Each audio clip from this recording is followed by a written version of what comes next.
What is up, everybody? It's Enigma2 Gamers here, the YouTube commentator with the outro, but not the intro. But now that I have an intro, fuck logic. Alright, today I'm going to tell you guys a story about when I got expelled in 10th grade.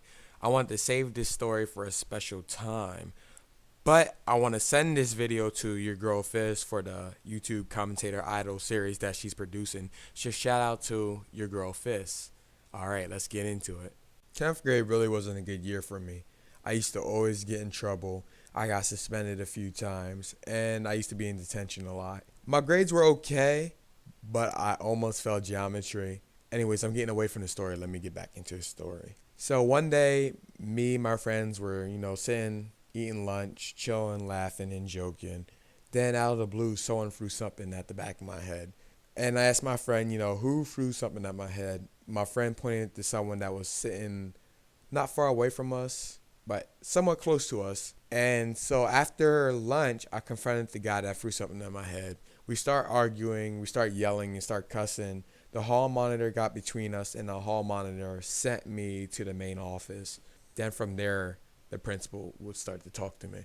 I told the principal what happened, and then she told me that she was going to suspend me for a few days. At first, I was upset because the person that threw something at my head should have got suspended and should have got in more trouble than what I was getting into. I'm still not sure if that person got in trouble or not.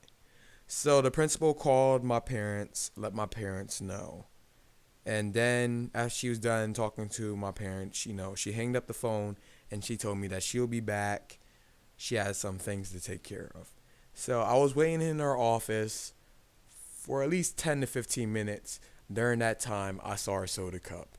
And I got this idea from Chris Jericho and William Regal. I'm a big pro wrestling fan. They're pro wrestlers. And back in the day, Chris Jericho peed in William Regal's cup. Well, his coffee mug. So from that point on, I took her soda cup, opened it up, then all my anger, all my frustration, all of the problems I've been dealing with at the time, all came out of me and went into her cup. So I peed in her cup. Yes, I peed in her cup. Forgive me for making a song out of that, but I'm sorry. I thought it was kind of funny to do that. I left her office and I sat in the main office and I was waiting for her to come back. She eventually came back. She walked past me and went into her office. For a few minutes, she was in there. Then she came out of her office. After the principal walked out, she walked past me. She gave me a weird look, and I don't blame her for giving me a weird look. I kind of deserved it. Well, I did deserve it. And a few minutes later, the dean came up to me, the dean of the school, and they asked me, "Hey, did you pee in the principal's cup?" And I first said no. Then the dean told me, he's like, "Look, we got cameras in these rooms, so hopefully you're telling the truth." So then I told him, yes, I did pee in the principal's cup. By this time, the principal was gone. Like, she left the school. The dean told me to come up to his office. The dean called my parents up and let them know what happened, and my dad came. And usually when I got in trouble, my dad came. So me, my dad, and the dean met up in his room. And he told my dad in his 23 years, he never saw anything or experienced anything as bizarre as this. He didn't say it in those exact words, but he kind of gave the impression. And I'm not sure how many years he was in the educational system. I said 23.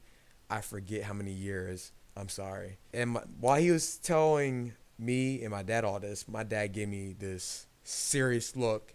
Like, when we get home, you're going to get a talking to. So the dean told me and my dad to come up a few days later, and they'll have, I guess, not a punishment, but they'll give me a reprimand, so to speak. So a few days later, me and my dad came up to the school. We met with the dean. Well, we didn't really meet with the dean. We met with someone under the dean that worked for the dean. And that person told me and my dad that I was going to be expelled from school. And from that point on, my whole world turned upside down. And I'm going to stop the story right here because the story isn't over, but I only wanted to tell you about this part. Thank you for listening. The moral of the story is, don't pee in people's cups. Don't be like me. But remember, I'm Enigma 2 Gamers. I'm just not a YouTube commentator. Peace.